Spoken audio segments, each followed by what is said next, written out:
Boa noite. Vamos continuar conhecendo as aventuras de Gulliver? O que será que aconteceu?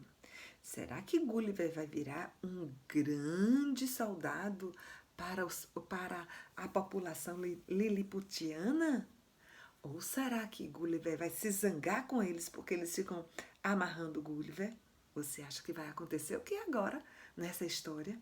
E se você estivesse nessa história, você gostaria de estar do lado dos homenzinhos ou do lado de Gulliver? Vai pensando aí para depois me dizer, tá bom?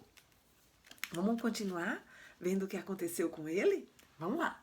Meu bom comportamento foi, aos poucos, abrindo caminho para uma amizade sincera com os liliputianos. 5 ou 6 deles dançaram algumas vezes na palma da minha mão. Oh, o tamanho deles, ficaram na palma da mão de Gulliver. Meninos e meninas vinham brincar de esconde-esconde no meu cabelo. Os cavalos do exército não se assustavam mais comigo e aproximavam-se com naturalidade. Eram comuns as tardes de brincar e os momentos descontraídos de lazer. Acho que Gulliver já estava se sentindo em casa, não é verdade? Vamos ver o que aconteceu agora? Olha. Vamos lá. Finalmente, após prestar juramento solene e para lá de engraçado, pois precisei segurar o pé direito com a mão esquerda e colocar o dedo anular da mão direita na cabeça e o polegar na extremidade da orelha direita. Fui libertado. A partir desse dia, pude passear pelo reino e conhecer de perto os hábitos dos liliputianos. A primeira cidade que visitei foi Milendo, a capital do reino, um quadrado perfeito cercado por uma muralha. Cerca de 500 mil pessoas viviam lá, em casas que tinham de 3 a 5 andares. Muita gente ficava grudada nas janelas para me ver passar. Vejam, é o Homem-Montanha! Gritavam os habitantes. Havia 2 grandes avenidas na cidade. Não pude passar nas ruas menores, pois eram muito estreitas. O Palácio do Rei, uma belíssima construção, ficava exatamente no meio da capital. Ao me ver, atrás das janelas, Sua Majestade sorriu gentilmente. Os liliputianos levavam uma vida pacífica. No entanto, logo fiquei sabendo que tinha um inimigo. Quem será esse inimigo? O Império de Blefusc, uma ilha situada ao norte de Lilliput. Justamente quando eu comemorava a minha liberdade, surgiu a notícia de que uma invasão inimiga surgiu a notícia de uma invasão inimiga. Aflito, senti-me na obrigação de ajudar meus novos amigos.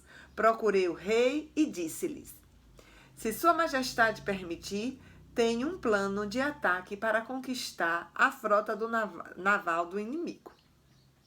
Assim que recebi a autorização do rei, embarquei em ação, munido de cordas, cabos, ganchos e barras de ferro. Entrei no mar e fui até o lugar onde a frota naval de Blefusc estava ancorada. Ao me ver, os soldados do inimigo ficaram aterrorizados. Poxa, um homem gigante, não é verdade? Abandonaram as embarcações e nadaram até a praia. Enquanto isso, aproveitei para prender os ganchos nos navios. Milhares de flechas foram disparadas em minha direção. Várias delas me atingiram e a sensação que eu tive foi de uma picada de agulha. Enfim, terminei de prender os ganchos e, para espanto total dos soldados de Blefusc, arrastei seus 50 maiores navios de guerra atrás de mim. Atravessei o canal a nado com a minha preciosa carga e cheguei são e salvo no porto de Lilliput. Lá fui recebido com entusiasmo e condecorado com o título de honra. Viva o Homem-Montanha! Gritava o povo. Na ocasião, o rei pediu minha ajuda para destruir a nação inimiga, eliminando-a para sempre do mapa. Infelizmente, não pude atender ao pedido soberano. Majestade, sinto muito, mas não tenho coragem de tirar a vida de pessoas inocentes, respondi a ele. Ah, Lilliput, que curioso reino era aquele. Homens e mulheres mediam cerca de 15 centímetros, os cavalos mais altos e os bois não passavam de 10 centímetros. Olha o tamanho de cada pessoa, de cada cavalo. Enquanto os gansos tinham o tamanho de um pardal europeu, as árvores mais altas não passavam de meio metro de altura, ou seja, vocês são muito maiores. O tamanho de vocês, de uma criança de 5 anos, é 2 vezes o tamanho de uma árvore. Todos os crimes contra o governo eram punidos de modo severo, especialmente as fraudes. A ingratidão construía um crime capital. Todo aquele que a praticasse contra os benfeitores era considerado inimigo comum. Então ninguém podia fazer coisas erradas lá, roubar, matar, dizer coisas feias. Todo mundo tinha que ser unido e respeitar uns aos outros. Isso era bom, né? As crianças e os jovens eram educados nas escolas, pois os filhos encontravam-se apenas 2 vezes ao ano com os pais. No entanto, Lilliput não estava livre de intrigas. Minha estada por lá não ultrapassou 9 meses e 13 dias, justamente por causa de uma intriga. Felizmente, fui avisada a tempo por uma pessoa de alta posição da corte. Entre outros crimes, eu era acusado de não ter obedecido às ordens reais de destruir o reino de Blefusc. Resumindo minha vida, corri perigo. Não esperei para ver o que aconteceria. Parti para Blefusc com a intenção de nunca mais pôr os pés em Lilliput. Ao chegar lá, depois de explicar minha situação e desculpar-me pelo episódio dos navios, fui tratado com muita cortesia pela família real. 3 dias após a minha chegada, enquanto observava a costa nordestina, reparei em um bote que boiava na água. Ele tinha as medidas apropriadas para o meu tamanho. Ali estava a minha salvação. Com o consentimento do imperador de Blefusc, içei vela e parti. Depois, para trás, deixei para trás os 2 reinos pequeninos. Eu já navegava por muito tempo naquelas águas desconhecidas, quando avistei um navio com uma bandeira inglesa. Aproximei-me da embarcação e acenei, e logo o barco arriou suas velas e pude subir a bordo. Era um navio de comércio inglês que regressava do Japão.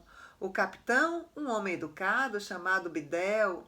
Poucos acreditaram em minhas histórias sobre Lilliput, mas eu havia trazido algumas vacas e carneiros no bolso. Assim, não fiquei com fama de louco e nem de mentiroso. Pensa aí, uma vaca e um carneiro no bolso. Desembarquei na Inglaterra alguns meses depois. Meus 2 filhos e minha esposa receberam-me com carinho. À noite, eles ficavam reunidos para ouvir as minhas aventuras nas terras dos pequeninos. E ganhei o apelido de Papai Gigante. Não é linda essa história de Gulliver? Pois amanhã eu vou te contar uma história que Gulliver agora não era mais gigante. O Gulliver agora era um anão. Vamos conhecer as aventuras de Gulliver? Enquanto isso, pensa aí, em que parte da história você gostaria de estar com Gulliver vivendo essa aventura? Ah, e depois sonha. Muito legal a gente se imaginar dentro de uma história e viver todas as aventuras com o grande personagem Gulliver. Boa noite.